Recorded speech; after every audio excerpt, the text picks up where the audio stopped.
Bienvenue sur votre chaîne préférée Akhbar al-Blad de Hassan Atlemsan pour suivre un nouvel épisode de votre série préférée, les dossiers du dimanche de Akhbar al-Blad.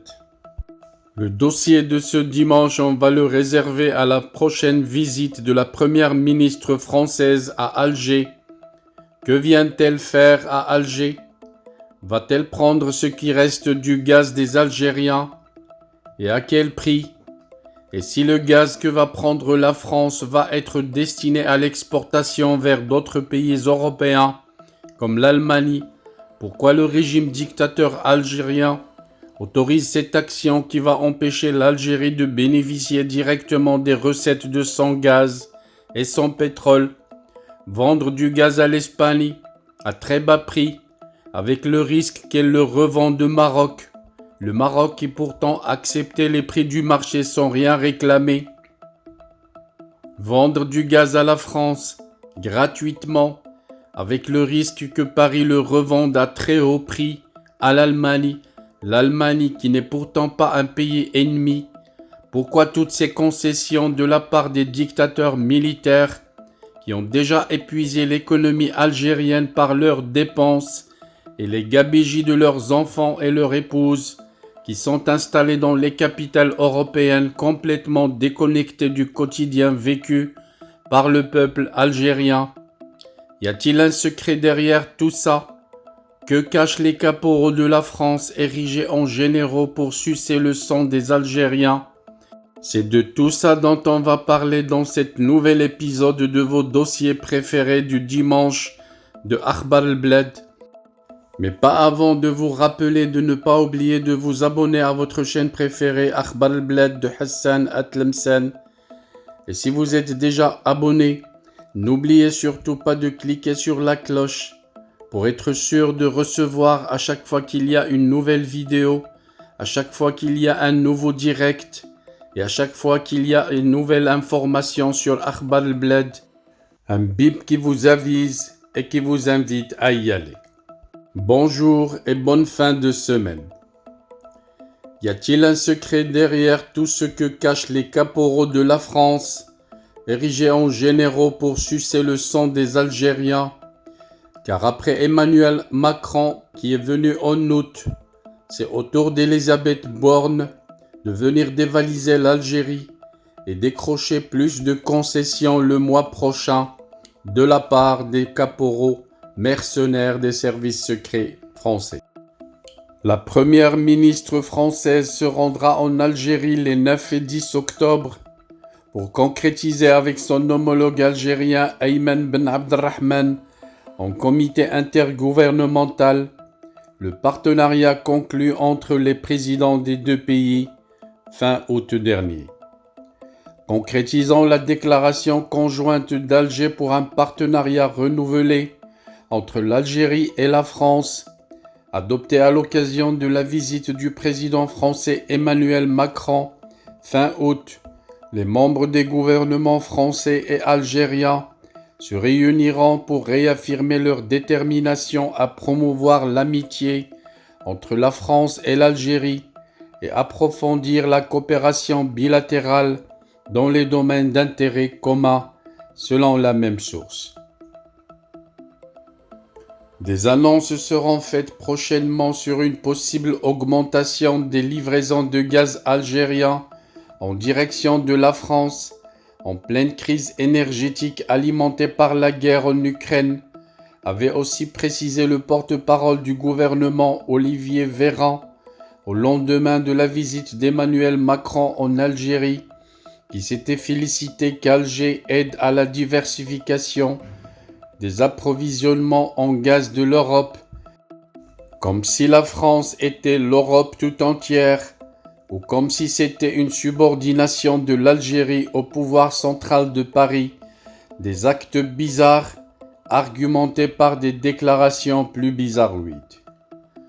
La présidente d'Engie, Catherine McGregor,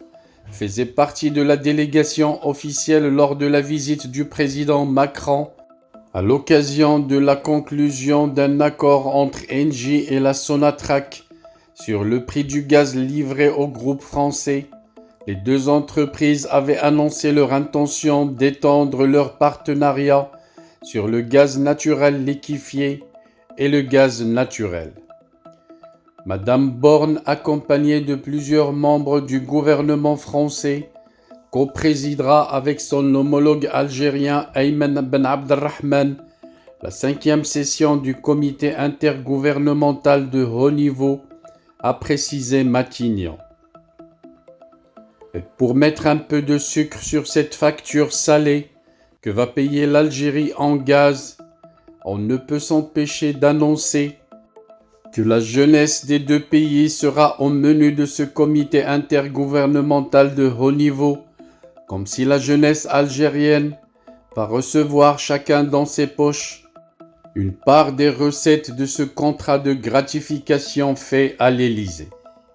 Matignon enchaîne que ce menu sucré en poudre sur les yeux du peuple algérien, salé pour le budget de l'État algérien et festin pour la France. Ce menu consistant et si varié permettra également d'avancer sur les questions économiques et la transition écologique, précise Matignon. Un partenariat renouvelé, concret et ambitieux, après des mois de crise. Emmanuel Macron et son homologue algérien Abdelmjid Tebboune avaient gravé dans le marbre le 27 août dans une déclaration commune la soi-disant relance des liens bilatéraux au terme d'une visite de 3 jours du chef de l'État français en Algérie, mais il doit maintenant s'accompagner de gestes concrets. Le président algérien avait évoqué lors de cette visite la relance de plusieurs comités intergouvernementaux, dont le CIHN, le Comité mixte économique franco-algérien, le Comité de dialogue stratégique algéro-français et une intensification des visites de haut niveau. Il était prévu aussi d'intensifier la coopération à tous les niveaux et les échanges commerciaux, mais alors que la France concrétise les paroles en actions bénéfiques pour l'État français, le président Tebboune se contente de se vanter à chaque conférence de presse et à chaque sortie qu'il fait pour exécuter le plan de propagande tracé par la junte au profit de sa réputation et son maintien au pouvoir, pour éviter un éventuel hirak qui les obligerait à rentrer bredouilles dans leur misérable caserne, transformée en maison de corruption et de magouille contre un état civil que tout le peuple algérien réclame. Bien entendu, pour intéresser la jeunesse algérienne et lui boucler la gueule lors de cette visite, les deux dirigeants avaient par ailleurs ouvert la voie. Remarquez bien l'ambiguïté du langage quand il s'agit des obligations de la partie française pour ne rien engager concrètement le côté français.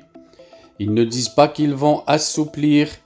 mais ils écrivent noir sur blanc qu'ils vont juste ouvrir la voie à un assouplissement du régime de visa accordé à l'Algérie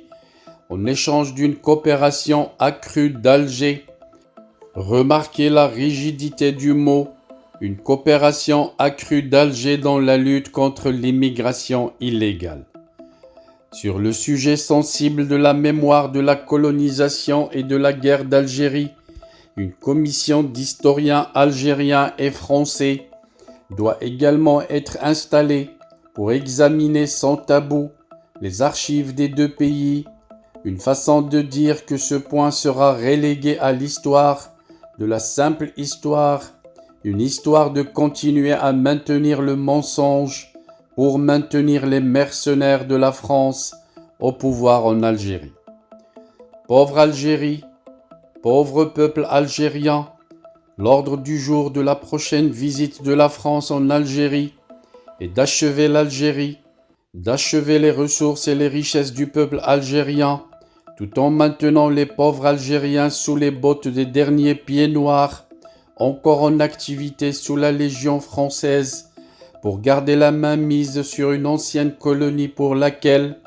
la France a été obligée depuis 1962 d'opter pour un système de dépendance autre que celui de continuer comme un département d'outre-mer que la France veut absolument garder et puiser dans ses richesses et son sang à travers une bande de criminels dictateurs de généraux algériens.